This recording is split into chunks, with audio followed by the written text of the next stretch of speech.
Question was, if he's good enough, is he good enough to marry? You gave someone a piece of you that they were not supposed to experience in the first place, outside the confines of marriage. You say, well, it's just sex. No, it's not just sex. Christian believer, it's not just sex. Stop forbidding folks to marry. Y'all old dudes, preachers, pastors, missionaries.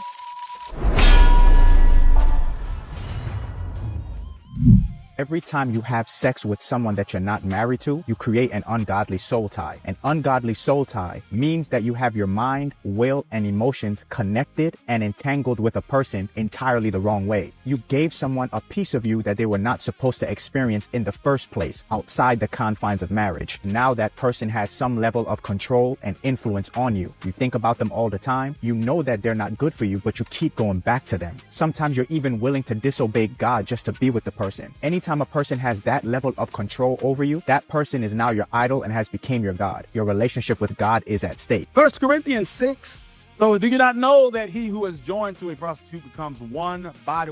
As it is written, the two will become one flesh, but he who is joined to the Lord becomes one spirit with him. Flee from sexual immorality. Folks, bottom line is this is very serious. It's very serious. This is very serious. I want to look at some other scriptures because, like I said, we need to get a point of view. But actually, before we do that, let's take a look at this guy again because he had some more stuff to say. I want to really react to his whole video because he was coming with some stuff. I mean, so listen, to answer your question, I think it's pretty clear. I mean, you tell me what you think. But let's listen to his whole message. But I mean, the original question was, if he's good enough, is he good enough to marry? Well, you already done slept with him, child. And in a lot of cases, both of y'all's Christians. Now, here's the deal now. If the man is already married, no, he's not good enough to marry. Of course not. Are you kidding me? But obviously, he's good enough because you let him in your bed. I mean, it's really a question, but you take very lightly letting somebody somewhere where God never intended. You know, in that same scripture, he says, you know, when you commit sexual immorality and having sex outside of marriage, you're committing a sin against your own body.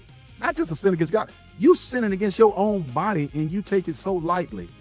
You say, well, it's just sex. No, it's not just sex. Christian believer, it's not just sex. If that person is important enough for you to sin against your own body, sacrifice your own body, can you not go on and make the sacrifice and marry it? I mean, you might as well. You done sacrifice your whole body. You done sin against your own body. You already done came together. You already done did that. Y'all already done became one. But the question, the other side of that question is, if he ain't good enough for marriage, why in the world are you sleeping with him in the first place? Obviously, you are deluded. Obviously, your mind ain't right. Your mind ain't right because you're sort of say he's not good for marriage, but he's good for sex. Again, that's an oxymoronic statement. That's just so stupid. I'm sorry, that's stupid.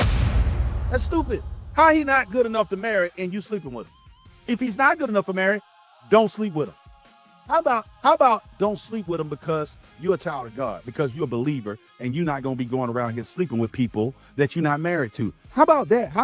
Can we at least cross that bridge? We can't cross that bridge. But at the very least, you already ran through that bridge. You going to run through this one too? You're sinning against your own body? Let's get married, man. Let's go and get married. Don't sleep with him. Don't sleep with him. I think y'all have y'all answer on that, but look, he's got more. We're going to add this man to the stage, see what he got to say. This is my brothers and sisters. The union of marriage is so important. I need to tell some of us old cold, some of us old cats, some of those old pimps, I need to tell you, running around here, that means that they don't need to get married. Exactly. Hold on. Yes, they do. Yes, they do. Stop doing that. You know, the Bible says don't forbid to marry. Stop forbidding folks to marry. Y'all old dudes, preachers, pastors, missionaries, first ladies, why y'all telling these people not to get married? They are going out here sleeping with who in hell they want to. They sleeping with y'all. Don't get married. It's stupid. It's ridiculous, folks. What are we doing here? God has a way, and it's about time that we do his way. Let's continue on listening to this man. This man hitting on some stuff up in here. Let's go. To go on a date, and you need to lay in the bed with somebody, you need to get married. talking about, well, ain't no good men out there no more. Ain't no good women. Well, if you sleeping with somebody, they good enough for something. Exactly. They obviously good enough for something. You sleeping with them? This man is spitting facts out here. Obviously, they good for something if you sleeping with him. But he ain't good enough for marriage. That's because you take sleeping with somebody lightly. You don't understand the context. You don't understand that you are joining with another flesh and becoming one in an act of marriage.